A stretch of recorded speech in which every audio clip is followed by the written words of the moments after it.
play, mate. Mitch, mate, a pretty devastating finish there. Great shot to get it off there, but just the slight, just didn't get off in time.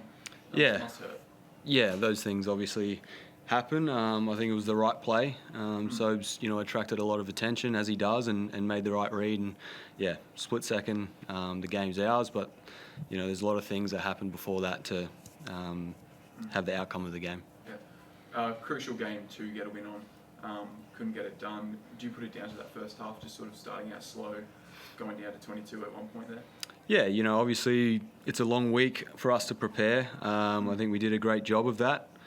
However, our execution, in the first half wasn't good enough of our game plan, and that's on us as players. The coaches do a hell of a job of watching video and putting a game plan together that works and is successful. We didn't execute it, but the good thing is, the fight and the character of this squad to come back in the second half, and that's what I'm proud of.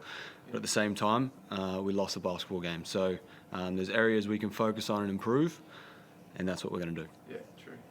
Do you think it was a aggression, physicality sort of thing that you think you lost the game in, or was it more just shots not falling there in that first quarter?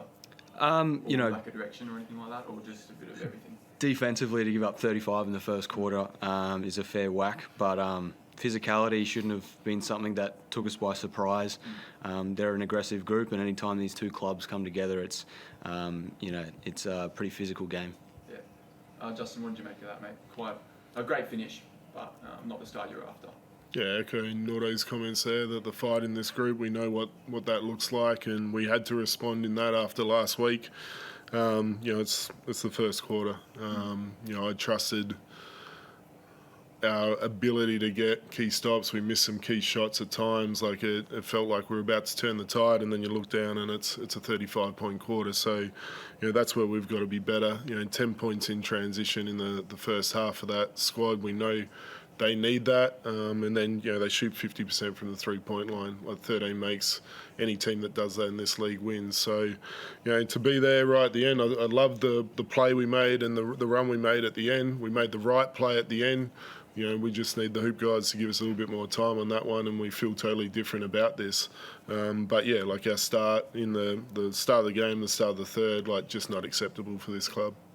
Have you guys had a closer look at that final footage? Was it off in time from what you guys gathered? Yeah, because when I was looking at the end of it, I was like, not too sure if that wasn't off in time. So that's for you guys to discuss and debate this week. For us, there's, as Nordo said, so much before that moment that we could have controlled to win this game. Yeah. The turning point could have been Rocco Zikarski. What did you make of his performance there? Just an absolute block party.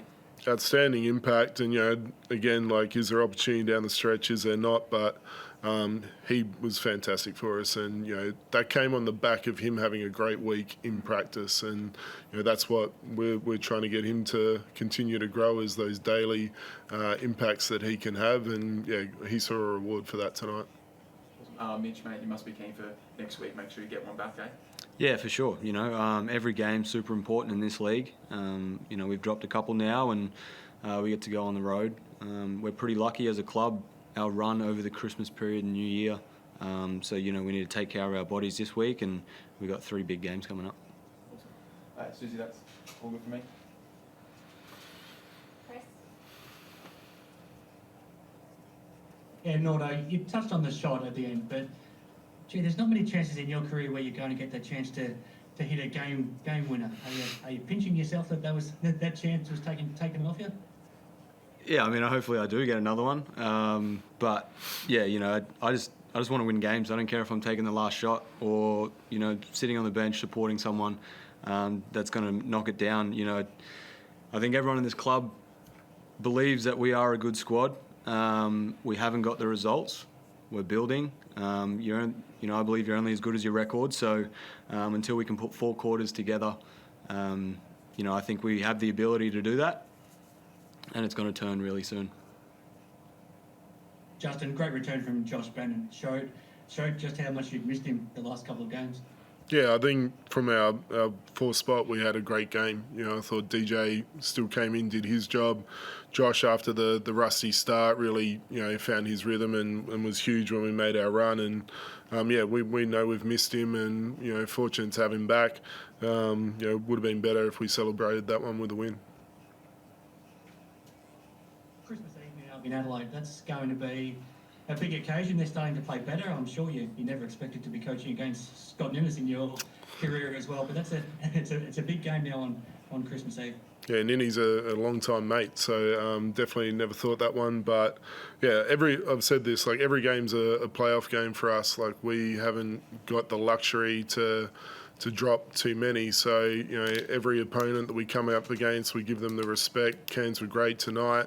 We know Adelaide will be well prepared and ready to go on their floor. And, what we need to have is that edge that we've been able to carry when we go on the road for the majority of this season. We've got to find that one back, and that's what we'll be looking for as we prepare this week.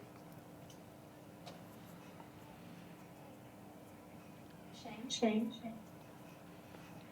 I'm just thinking about that Christmas Eve fixture, Justin. How do you feel about the schedule that's scheduled around Christmas Eve? There's a game on Christmas Day, Christmas Eve, Boxing Day. Has the league got it right with the amount of games they're playing around that time, and I guess utilising that Christmas Day slot where no other sports are doing it? I think how much passion and enthusiasm there is for our league, anything the league's doing is spot on. Played in that Christmas Day game last year. It is a challenging one with your families and whatnot, but we're fortunate that the game's going to be 1 o'clock. We get on a plane and we get to have Christmas Day with our families. So we want to play basketball. We want to be around the bigger games. It's something that we talk as a club that we want to have marquee games. It's something this club doesn't get yet, and so the more that we can be in those time slots, the more that we're definitely going to be happy to be playing. Mitch, how do the players feel about that? Yeah, like Justin said, you want to play in the big games. Obviously, the NBA do it, and the NBL are, I guess the next best in terms of what they're doing at the moment. So with the exposure and things like that. So, we're lucky as a club here that we do get to spend Christmas with our families. Like I said, our fixture for us is pretty friendly in terms of that.